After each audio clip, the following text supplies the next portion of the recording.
Okay, hey guys, welcome to another episode of the Eye to Eye Makeup Podcast, the one and only podcast where makeup artists unite. My name is Jennifer Navarro. You can find me on Instagram as jnava1029, YouTube, Facebook, everywhere else as Jennifer Navarro. We also do have a YouTube and Facebook account for our podcast, the Eye to Eye Makeup Podcast. So just look us up. And then we have our co-host. My name's Diana Acosta. You can find me on Instagram and Facebook as Makeup and Hair by Diana. And today we have a lovely guest. Introduce Hi. Hi guys, my name is Sophia Castillo. You guys can find me on Instagram, TikTok, and even YouTube and Pinterest. Oh, Okay. Pinterest. Okay. Wait. Do you speak Spanish? Sí, Sí. yo soy cubana, mis padres nacieron en Cuba y yo hablo español, era mi primero lenguaje, pero se me falló un poquito cuando empecé inglés. No, sí. Luego como que el idioma se olvida un poquito cuando hablas más inglés que nada. Así que See, so right now your primary language is English. So and so. I live in Miami, so a lot of Cubans out here, a lot of Spanish speakers. So I constantly have to go back and forth. For sure. Sure. How's the weather down there? It's cold right now here in Tennessee. So well, okay, it is hot, but it gets so rainy. It's been flooding. I mean, the humidity is insane. But I mean, if you like to go to the beach, it's definitely a good beach time. That's for sure. So, do you live right in Miami, like downtown Miami? Oh. No, not downtown Miami. I'm fairly close though. I lived here all my life. My family is from Cuba and they immigrated here a couple decades ago. And they have a house here. They've been here literally for 40 years. But we're pretty close to downtown Miami. We're on 8th Street, which is called like Little Havana Strip. We've been there. Like the most. You guys have been here? Yeah. Oh my God. Yeah. And I. We went to La Calle Ocho and everything. Okay. That's exactly where, Calle Ocho. Yep. That's exactly where I'm from. What were you doing over Calle there? Ocho. Huh? What were you doing over there? Vacationing, girl. No, yeah, that was before kids, though. We haven't vacationed since having kids, so. But I love Florida. I was born in Florida, but I've been in Tennessee. How old am I? Like 28 plus 25 years. So. But I love Florida. Every time we have a chance, I always root to Florida because it's where I was born. We always say, me and my husband always say that when we retire, we want to move to Florida. Oh, that is so sweet. Yeah. You know, it's fun because I'm trying to leave. I want to leave Florida. I want to experience different weather, different landscapes. To Tennessee, you'll get twirled in a tornado. Okay, we over here savaging. Okay, and tornadoes are no joke, girl. It's and a scary. lot of snow, like snow and water and all that stuff. Yeah. Ice storms. Yeah. Alrighty. So, Sophia, so how long have you been doing makeup? I've been doing makeup for 3 years now. 2 years on 3 others. years? Yes. Girl, you have I saw your Instagram and it just looks like you have so much experience. Yeah. And then I also saw that you've done runway, like fashion. So I want to know about that. So tell us a little bit how you got into that kind of makeup and then, your experience. So how was it like? Okay. So for me, going onto these runway shows was definitely something that it was an experience that could only had been given to me from a friend that I met while I worked at a hotel. And it just so happened to be that she was also a makeup artist and she lended me the information to get in contact with the directors of the fashion shows. And they went ahead and contacted me saying that they would love to have me and that if I could volunteer. And so I did it just to see what would happen in the experience. I did 3 fashion shows. I did one for Miami Fashion Show Week. I did also Swim Week at the Versace Mansion. And I had done another fashion show for a Haitian Independence History, which is pretty cool. You sound like a big deal. Oh, It's the thank first time you. Congratulations. And Oh, it's nothing. There was also so many other wonderful makeup artists by me, and we all like worked together to make the show come, to fruition. So it was definitely a team effort for that. Yeah, for sure. Are you But thinking about? Sorry. no, Are you're you fine. thinking about doing it again this year? Oh my God, that would be so fun. Honestly, the only downside that I would say about it is that it's kind of difficult to connect and network with in the show. When you're working backstage, you're not really allowed certain things. Like you can't really talk to models sometimes. You can't really even give out your information for them to contact you afterwards. So it's really just like a volunteer thing, and hopefully you'll be able to make and like a impression on the people there. So yeah, that's really why I did it. I wanted to get my name out there, Yeah, get show your what I foot can in the door. do. Yeah. Yes, Okay, exactly. so my question is, because you've been doing makeup for 3 years and you've already accomplished so much as a makeup artist, how did you even get the courage to message these people and, with not as many years as other makeup artists you might think would have in the field? So you're like, how do you have the courage and confidence to actually send them the message to give yourself that opportunity? Wow, that's a good question. For me, my courage and my confidence comes from the fact that I can rely on the support of those around me that push me. My friend that had given me that opportunity to actually get the information of the director from the first fashion show that I worked with, she really was the one that showed me that it's possible. Her name is Miranda, and she really helped me just be able to get into the mental space that you can't let anybody tell you what you yourself should be doing. If you feel that this is your passion, if you feel like you have something to give to the world, go by that.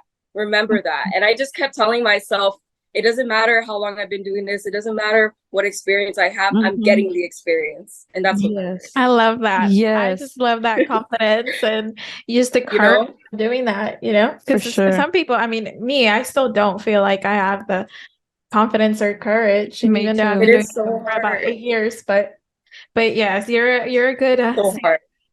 So I grew up, like in this competitive environment that it especially in just showed Miami. me so difficult. So many people want the same thing. You have to step outside that zone to be noticed. Yeah. So that's really what I did. I Yeah. agree. I love that. I love that. Yes, well, congratulations on that. Yes, that's Because Thank you. it Thank you is a so big much. accomplishment.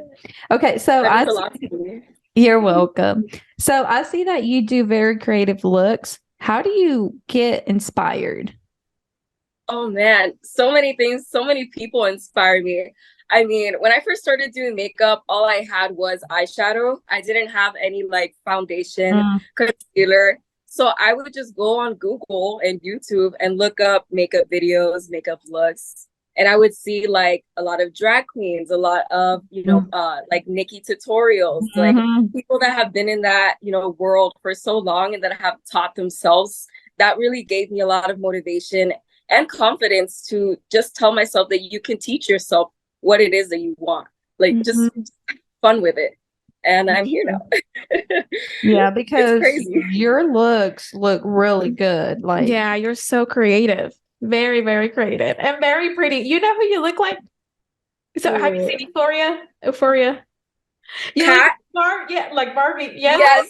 Yes. I know who you're You talking look like about. her. That is, oh my God. I was just on live today on TikTok and one person commented saying, oh my God, you look so much like Kat from Euphoria.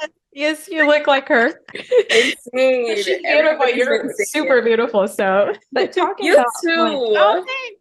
talking You're about all beautiful. physical look. Thank you. Talk about your physical look. How did you decide to cut your hair that short? That you have to be extremely confident because that was. I mean, you pull it off. Yes. Some people just can't. You know, like I feel like sometimes I scratch my head and I feel like my head shape is just shaped so weird and different. I'm like, I couldn't shape my head.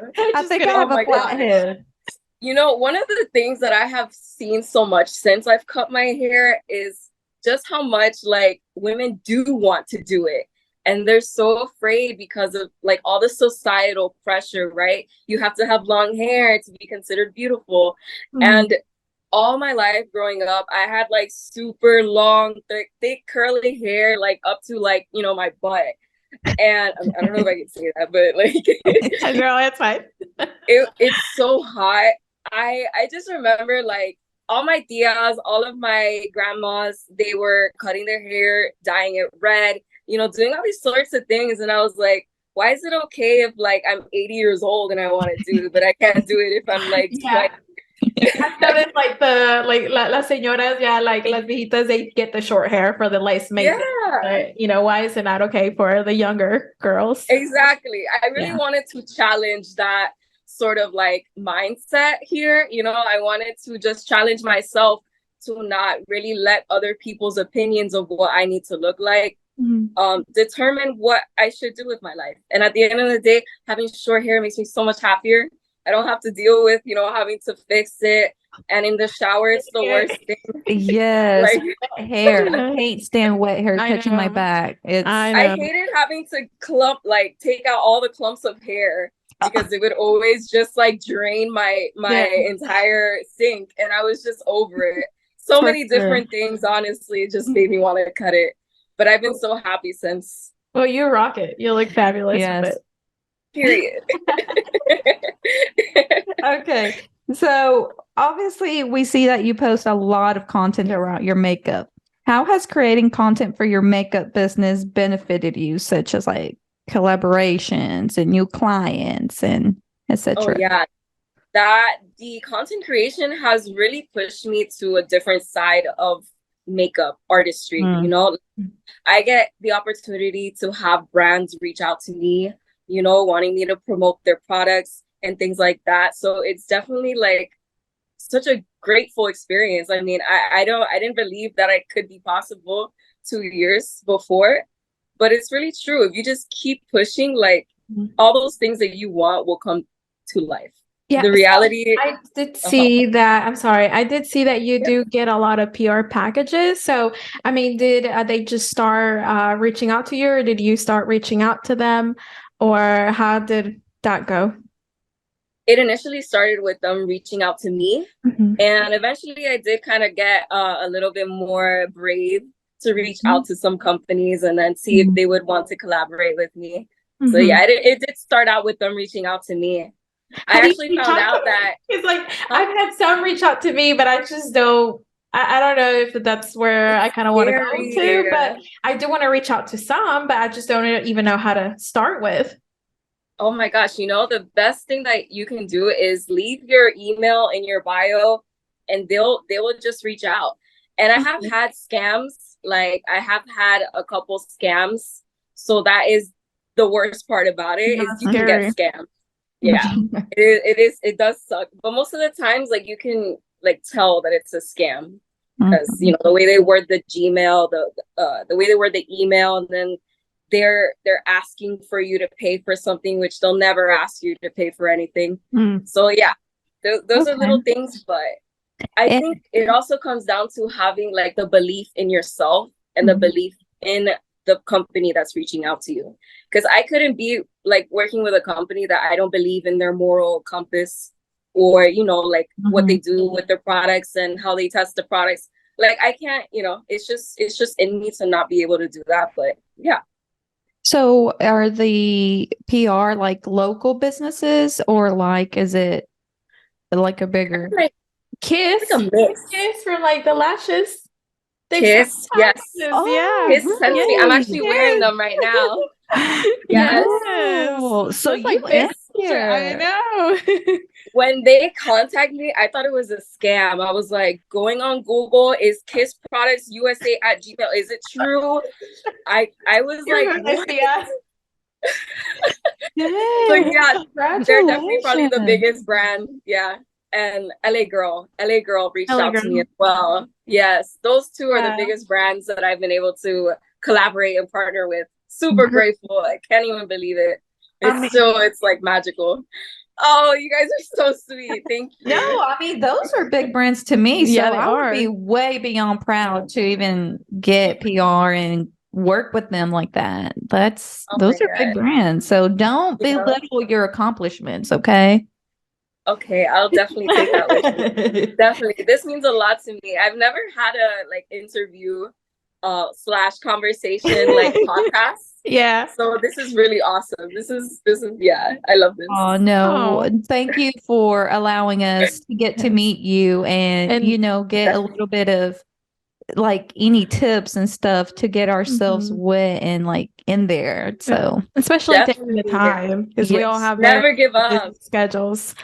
Yeah. So we really do appreciate you having you here and sharing all of your experience and little tips that you have. Okay, so sorry. So talking about still the reels, because I like to create reels, but my reels are kind of all over the place. I do like funny, I try to do makeup, cooking, food. It's all over the place. So you posting a lot of reel content. Tell us how easy or difficult it is for you to film those reels, because girl, I know it's a lot of work. Oh yes, you know, it's actually very funny you asking that, because I found a way to kind of like make it a little bit more simple for myself, because if not, I would just totally just stop. But basically, like, I do have issues with Instagram. They don't let me use their sounds for some reason. So I have to go and do all my videos on a separate application. And what I'll do is I'll just videotape like a bunch of videos to post like for a look throughout the week. And that way I'll just already have it all set and I can post it on wherever I need to post it. Make sure that, you know, the platforms have like the different tips and tricks that you can use for different platforms so that your video shows like, you know, correctly in the frame. What app do you use to edit the videos and stuff? Oh, I use TikTok app actually. Oh, okay. Yeah, TikTok and Snapchat. You use Snapchat? Yeah, I use Snapchat because you can make little clips in Snapchat and then you can just save them to your phone without it having the watermark, like how TikTok does whenever you post it. Oh, okay. I guess I somewhat do that with Instagram too. Like if I find a sound and then I just do that little part and then save it before. I mean, it doesn't save with the audio, but I still just a clip, you know? Oh, no, yeah. There's so many things that come into play when posting reels and videos, like your hashtags, the words that you even put, like the search engine operation, you know, like everything kind of like it's all an algorithm. I mean, it's all calculated, you know. So all the words you use, even text overlay in the actual video really helps because a lot of people have a tiny attention span nowadays. Yes, for sure. And then people don't watch reels, but they don't have the audio on. So having those texts while you're talking and stuff, the captions, it helps too. So yeah, especially speech impairment people. I always think about people that can't hear, or you know, I mean, there's nothing you can do about the touch, but definitely for speech. But how do you with the angles? Like for me, it's so hard getting the angle, especially you know how there's some that just capture the eye. I don't understand how they would do that. Maybe, well, I use my phone and a ring light. That's all I use. All I do is... Do you use the front camera? Yeah. Front camera for like in tutorial lists. And then I'll flip it around to show with the flashlight, like more closer in depth. Okay. Yeah.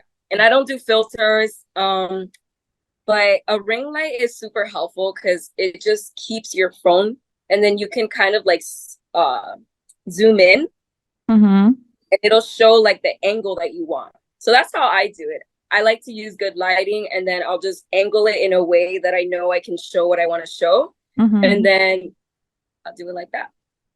Okay. That's nice to know because, I mean, I have the little phone holder or whatever it's called, and the tripod. No, it's like a little hand. I don't know how to explain it. My husband buys all this stuff because he's a videographer, so I just use his stuff, and sometimes it's not very like small space friendly. I get aggravated. So Sometimes I don't even post Oh, reels. you'll get it. You'll definitely get it though. I think the ring light is probably one of the most helpful things because when you Yes, have light, it just lets you see what type of angle you like. Yeah. Mhm.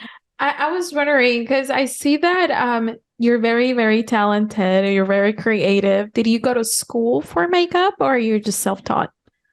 I'm self-taught, yeah. Okay, I self-taught. did go to art school in high school. You went to art school? Yay. Yeah, I went to art school too. Oh, In sorry. high school. What? Oh, yeah, me too. 1 year only. 1 year. No, I went 2 years.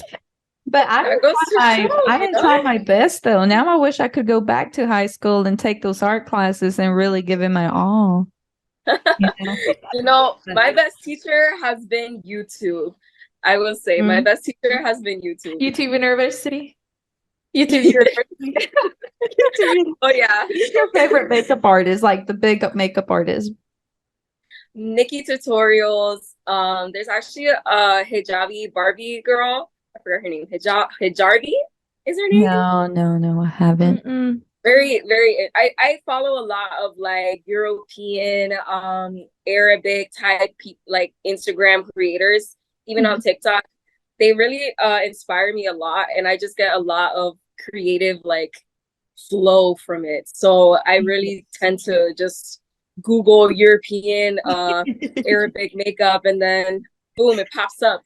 For sure. I think I've been watching like Russian because it's like the language is like that too. So, but yeah, they're very creative and like sexy and stuff though, you know? Oh yeah, definitely. And I'm super into tattoos too. So they are like Did you watch Bailey Sarian? Bailey, oh, with the like scary stories. Yes. Do you watch Yes. it? Have you watched her? No, you haven't. So funny. She has tattoos, that's why. Yeah. Like yes, she she's does. very creative with her makeup too. Yes. So is Microsoft. Oh, I love her. I don't know if you guys know Microsoft. She's bald and she has symmetrical tattoos, but she does a lot of incredible looks. Super cool, super cool. Oh, I haven't heard, but I have to check her out. Have you ever had a client where you do their makeup and you thought you killed it and everything, and then you see where she posts a whole different makeup look, or you know she's changed it or taken it off? Like, has that ever happened to you? And then you start reflecting and start thinking negative, and you start downing your whole work and everything. How do you deal with that? Like, oh yes, I did have one client that she had wanted like a whole cut crease look, and by the end of the makeup look that I did for her, she just kind of kept nitpicking little things, and then I turned around to go ahead and start packing things up, and then I hear her like crying in the bathroom, and I'm like, what is going on? And I go and I knock, and she's sobbing. And she was like, I wanted to take off everything under here, and then everything else just came off. And I was like, oh. And we were there for like 2 hours, I swear. And I was like, you did not. Oh my gosh. She was really like going through it. And I just kind of like started patting her face. And I was like, okay, you know, like I can't really, I try to be super real and super honest. I'm like, you took it off and you're crying, it's coming off. I've been here already. I can't continue.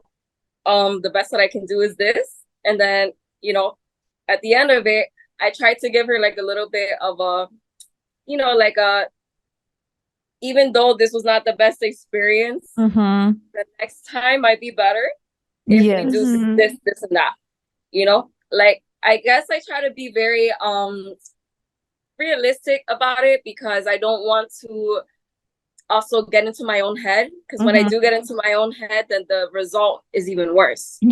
So one thing I've learned to just teach myself is, in the moment, are you projecting your own emotion onto them? Are they projecting their own emotion onto you? And then at that point, I can choose whether or not to handle it in, you know, a more mature way, so that it de-escalates, and then keep going from there. And I just tell myself, never give up. because, you know, rocket scientists take like 20 years just to be able to get into the rockets and do stuff. So, you know, it's still very early for me. I still have so much time, so many things to learn, that I don't want to put pressure on myself more than other people put pressure on me. But I think you handled that very well. Yeah, like I would have started crying with the client. Thank you. I was like, I was stressing. I was like, my heart rate was like panicking. Yeah. You know, you feel it. Yes, and you start getting sweaty and you start getting like anxiety and like like clammy. That happened before, where in the past, you know, they're like picky, or they start saying things here and there, and they're kind of getting to you, and that makes you not do a good job. Like you said, like she said, it gets in your head. It gets in your head. So I've been guilty of that, but I have been doing a lot better than I used to before. But yes, I've actually had bad experiences too, where like I've had one girl, she went and took off her whole makeup right in the bathroom when I was doing I think I was doing her sister. And then she came back and everybody was telling her like, why did you take off your makeup? It looked good. And she was like almost crying, like saying that she didn't like it and all that stuff. Even though I had asked her, you know, do you want me to change anything? I had even asked her previously what she wanted, you know, her skin type, all that stuff, what she didn't like about things. And still, yeah, you just sometimes the style of your makeup, you're not going to please people. For sure. And do you think it's like the clients too that don't know what they actually want or requested, and when we actually do it, like because they didn't know what they wanted exactly, like their mind? Oh my gosh, yes. That is such a common like problem I have. You know, so many people like to generalize the word smoky eye. You know, meanwhile, it's like an eyeliner cat. And I'm like, specific or terms. Soft makeup. Soft makeup. But literally, they're meaning like a neutral, like intense. Exactly. Just neutral. My biggest issue has been explaining like the difference between full glam versus soft glam. Soft glam. You know, like soft glam is more matte. It's more neutral tones. Full glam is the full like highlight, bronzer, contour, you know? So I've had those experiences where they just don't understand the terminology that makeup artists use. So it gets a little bit like confusing. What is something that you know now that you would have liked to have known at the very beginning of your career that is like a changer for you in your skills or tools or something? I don't know. It's something I know now that I would have liked to know when I was just beginning. So the thing that I would tell myself when I just began was, don't give up. And even though it seems very hard, once you go through that, it's going to be a lot better. It's going to be a lot easier. You're going to know how to handle it a lot easier. And just to keep believing, because in the beginning, like I was relying on the belief that other people would give me, you know, all the validation that I would receive from others. And that was what pushed me. But when I got to that pinnacle where it's just a constant, you know, you don't really know, but you're just kind of floating around and you're waiting. At that moment, I started doubting myself, and I would get in my head and I would not want to, you know, push myself to keep going, to look for people, you know, to market myself. And I realized that it all just starts here. It all starts with what you tell yourself. It all starts with how you want it to go, really. So that's what I would tell myself. Yeah. I think I'm stuck there. I think I'm stuck there. I'm where, like, I don't know. The pinnacle, right? Yes. It stays steady, right? And then it's like you don't really know, like the anxiety starts creeping up. You know, the irony of being like in a state where everything is calm, but you don't really know if it's going to stay that way. It's such, you know, life is such a roller coaster that for me, the mental fortitude has been one of the biggest things that I've had to learn. So yeah, definitely that mental fortitude. That's a good advice. Yeah, that's really great advice, even for makeup artists who are just starting out, or even for makeup artists that have been doing it for a good while, because sometimes it can be draining after they've been doing it for so many years. So you inspired me. You feel inspired. Yes. I'm so glad I did. You know, this is what this community has been about for me. Just finding other people that we can support each other. We can learn from each other. That we share the same passion instead of treating it as a competition, or as if I'm better than you, or, you know, like it's really good to meet people who you share the same passion with, but they're also very supportive of each other. So definitely, I agree 100%. And that's what we're trying to do too. Yeah, I know. Okay, so how do you handle the situation when you picture a look in your mind for the client versus the actual outcome? Because literally I did that today. I had a picture of, I wanted to do a colorful eyeliner and then outline it with black, but then the black got messy and then it started overrunning the orange and I literally had to take it off. And then, you know, that's discouraging. And you're like, I can't, and I call myself a makeup artist. You know? No. No. No, yeah. Don't do that to yourself, because your ability is just as capable, because if they came to you, it's because they know that you can provide to them the service that they would like. Now, yes, people are super nitpicky. People, like, the way we think about it in our heads doesn't necessarily come out the way it does when we do it on them. And I think that the most important thing with that is what products we use, because I've had palettes that when I do it on myself, they work perfectly fine. But then if I have a client that has oily lids, that palette does not even show up on their eyes.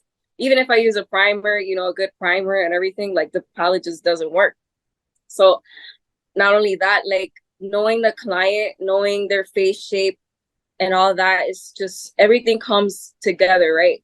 I guess I can relate to that because I've used, like, let's say a brown color on me and it looks like warm or cool. And then I use it on a client and it's a whole different shade because their complexion is different.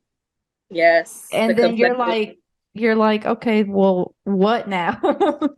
Exactly. Yeah. You know, the one thing about the makeup, like, beauty community that I myself have been trying to push more in person and whenever I go out with clients is that makeup is not a one size fits all.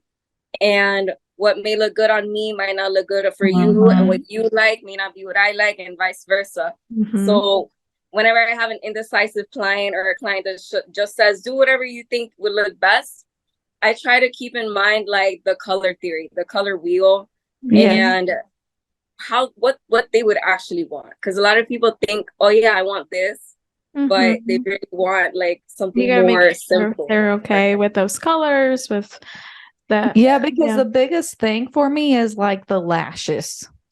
Like, they're okay, do whatever you want or whatever lash you want, and then I put like a little dramatic, and they're like, well, I can see it over, you know, oh yeah, when somebody has never worn lashes, it's like an elephant is weighing on their eyes. It is crazy. Like, and then you try to explain to them, yes, it's because you don't use them, so you are gonna, I literally tell them, I'm like, you might feel like a clown, but trust me, you'll forget about it. You know, like, that feeling is going to go away the longer you wear them. Yes. So. Exactly. Yeah. And on the glue, I use the Kiss glue. I think I can show you this little one. This duo. The duo one? Is that the latex free one? Yes. Yeah. This one works really good because it dries down pretty fast. Yeah, so, I use that one too. Nice. That brand. So I like it. Yeah. So I gotta ask, because I watched this podcast that is there in Miami, and it's called Fresh and Fit. Have you heard of that podcast? Ooh, Fresh and Fit. I haven't. No. It's pretty contradicting and, like, controversial is the word. Controversial. So I recommend you, and I would even try to go there just to get exposure. Oh, milking the cow. Milking the cow. Fresh and Fit. Yes. Down. Yeah, okay. I mean, it, like I said, it's very controversial. It's talking about, you know, modern women and traditional women, and men, you know, as a whole shebang. So it's very entertaining though. So you know, I love all those sorts of like TV show podcasts. All over TikTok, you see, you know, Andrew Tate and all his crazy podcast stories. I mean, I like to think that I'm not really a one side type person. I kind of lean in wherever I need to be. But I love to talk about all these controversial topics. I mean, you know, outside of my beauty page, like I have another page and I go ham. Like I'll just I'll speak whatever I need to speak.